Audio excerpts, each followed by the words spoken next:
This example gives us a shrinking isosceles triangle. It says the hypotenuse of an isosceles right triangle decreases in length at a rate of 4 meters per second. And then it asks, at what rate is the area of the triangle changing when the legs are 5 meters long? The first step is to make sure you understand the exercise in every possible way, including drawing a picture, so let's do that. An isosceles right triangle. So isosceles is where two of the sides are the same and then one of them's longer. So something like this.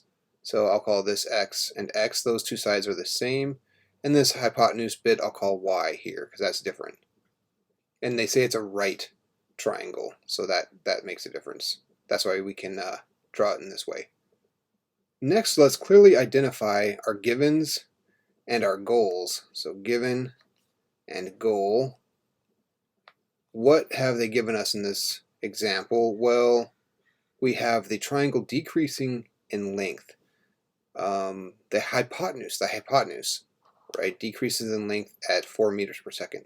So dy dt, and since it's decreasing, I'm going to make that negative 4 meters per second. There's the one bit of information they give us. Our goal is to find dA dt when the legs are 5 meters long. So x equals 5 meters. Okay, so that's a good start. Let's check in with our steps to see where we are on that scale. Okay, step 1, read and reread the problem to gain an intuitive understanding. I feel like we did that. Sketch a diagram if possible. We have our diagram. Identify the rates that are given, that's our givens, and the rate that is to be determined, that's our goal. Check. On to step 2, write an equation that relates the various quantities of the exercise. If necessary, use geometry to eliminate a variable. Okay, well, let's take a look. Remember, for any old triangle, the area is 1/2 base times height. So for this particular isosceles triangle, we have the area is 1/2 x times x, which is x squared. We're making progress. Here we have an equation that relates a and x, but what we need is an equation that relates a and y. So we need a way to write x in terms of y. So what other piece of geometry can we use in this situation? Well, we have a right triangle, so the Pythagorean theorem immediately jumps out as a way of relating x and y. That tells us that x squared plus x squared again will be y squared. And then we can actually quickly solve for x squared. Let's see, 2x squared equals y squared. So that tells us that x squared is actually 1. Let's write that as y squared over 2. Plugging that in over here then gives us the area is y squared over 4, because those 2's in the denominator combine to give 4.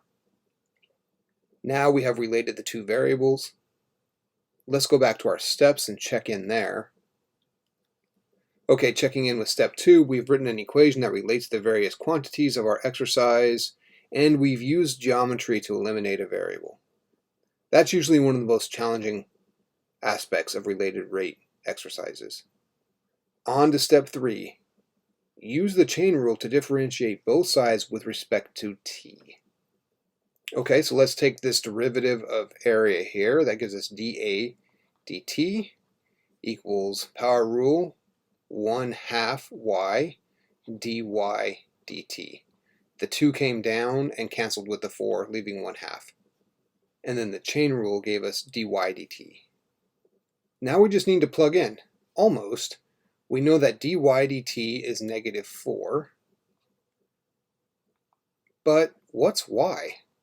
We know that x equals 5. That's the time that we're interested in, is right when x is 5 meters.